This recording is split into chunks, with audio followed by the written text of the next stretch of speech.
खबरों से भरपूर। आप देख रहे हैं वतन समाचार। मैं हूं मोहम्मद अहमद। पूर्व विदेश मंत्री,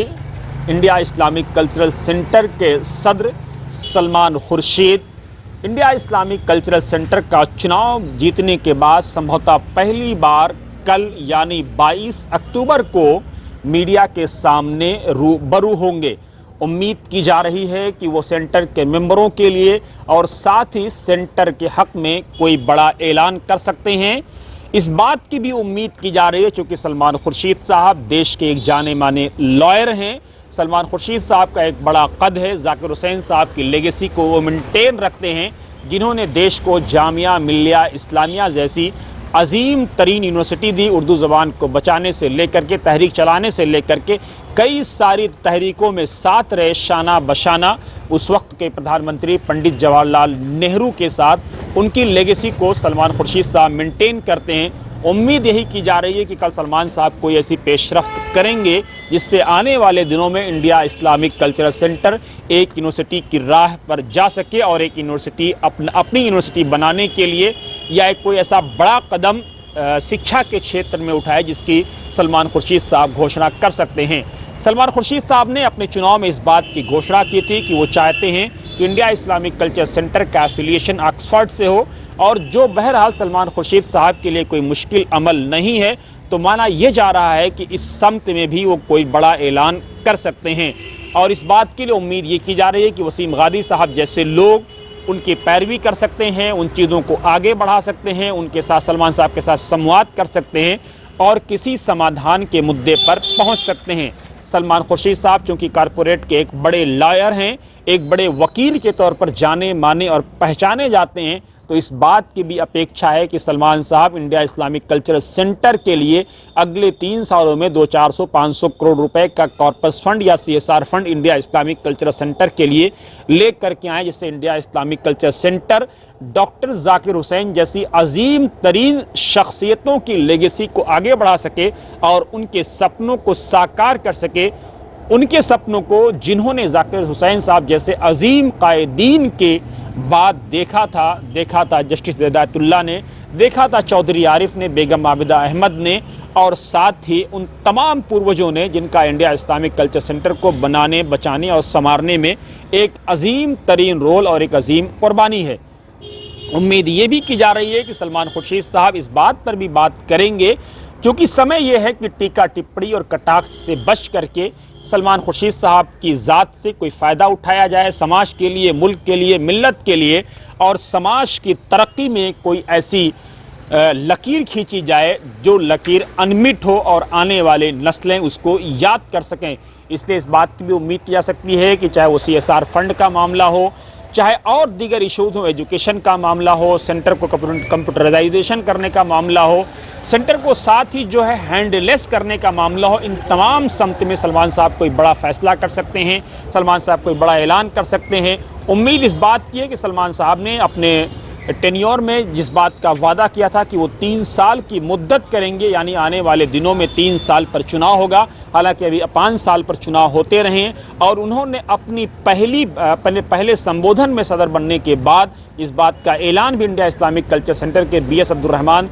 तारीख़ी ऑडिटोरियम से किया था कि आप लोग हाथ उठा करके इस बात को अभी अप्रूव कर दें, ताकि कल जब SGBM बुलाई जाए तो हम ये कह सकें कि ये बात पहले ही पास आप लोग कर चुके हैं। उम्मीद ये भी की जा रही है कि SGBM के ताल्लुक से भी सलमान साहब कोई बड़ा ऐलान कर सकते हैं, क्योंकि इस बात की सुगबुगाहट अब पहले से शुरू हो गई है और लोग धीरे धीरे सोशल मीडिया पर कहीं ना कहीं इन बातों का डिमांड कर रहे हैं। उम्मीद ये भी की जा रही है कि सलमान साहब टीका टिप्पणी और कटाक्ष से अपने आप को बचाते हुए, अपनी शख्सियत को निखारते हुए कोई और वैसा बड़ा ऐलान कर सकते हैं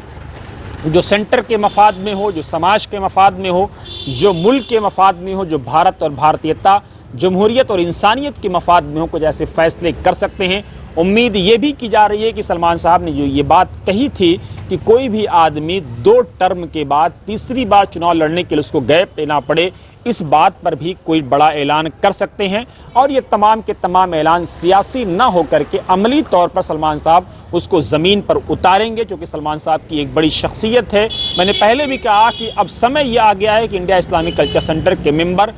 टीका टिप्पणी और कटाक्ष से ऊपर उठ करके सलमान साहब से फ़ायदा उठाएं, चाहे वो ऑक्सफोर्ड का फ़ायदा हो, चाहे वो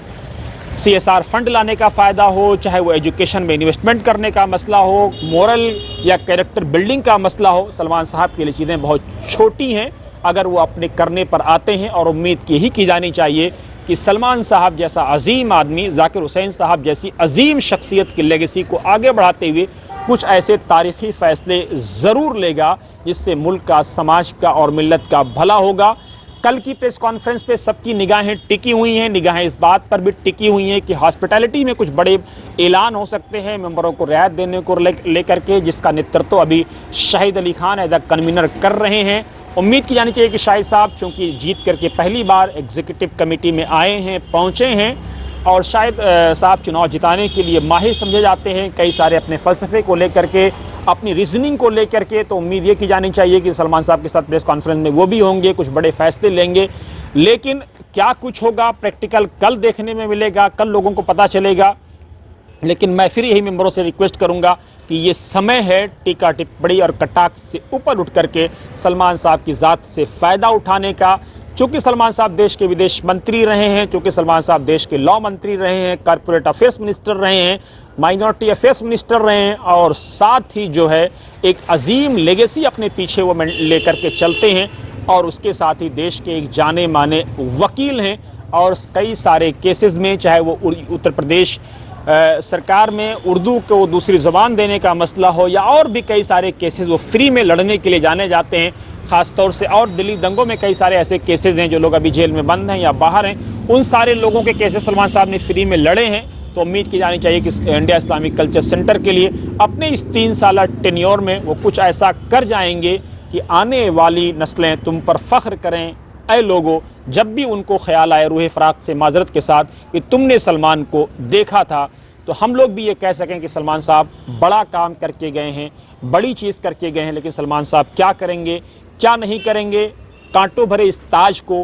कैसे एक फूल के ताज में सजो करके आगे लेके जाएंगे, इसकी पूरी जिम्मेदारी सलमान साहब और उनके लोगों पर है। क्योंकि सलमान साहब को ऐसे लोगों से भी बचना होगा जो उनका कान भरते हैं, या उनको कहीं ना कहीं अनसेफ फील कराते हैं, या कहीं ना कहीं अपने ज़ाती फ़ायदे के लिए उनसे कुछ ऐसे काम ले लेते हैं जिनसे उनकी शख्सियत पे दाग आने का शुबहा होता है। सलमान साहब को फूंक फूंक के कदम रखना होगा, और ये देखना होगा कि वला यगुर्रनक मन तब्दु बशाशतहु मिन्हु इलैका फ़इन्न सम्मा फ़िल असली, कि किसी की मुस्कुराहट तुम्हें धोखे में ना डाल दे। याद रखना कि जब भी जहर दिया जाता है तो शहद में मिला करके दिया जाता है। वस्बिर अला कुल्लि मा याति ज़मानु बिही सबर हुसाम बिकफ़िद्दार अलमतली, ज़माना जो भी हालात लेकर के आए उस पर सब्र करो। जो सब्र की जो ताकत होती है, वो जो ताकत है, जो सब्र के अंदर जो क़ुव्वत होती है, वो क़ुव्वत उस जंगजू से जो जंग के मैदान में लोहे की ज़िरा पहन करके अपने आप को सेफ रखता है, उससे कहीं ज़्यादा मजबूत होती है। तो इन तमाम चीज़ों से बच करके सलमान साहब को कुछ बड़े फ़ैसले करने होंगे, ताकि आने वाली नस्लें उनको एग्ज़ाम्पल के तौर पर,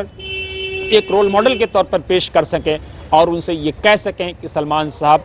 का जब नाम आए तो समझ लीजिए कमिटमेंट और कमिटमेंट को फॉलो करने वाला अगर कोई दूसरा नाम है, या कमिटमेंट का अगर कोई दूसरा मतलब है, तो वो सलमान खुर्शीद है। आप देखते रहिए वतन समाचार। हमारी वीडियो कैसी लगी जरूर कमेंट बॉक्स में अपनी राय दें। साथ ही आप हमारे यूट्यूब चैनल को लाइक शेयर और सब्सक्राइब भी ज़रूर करें।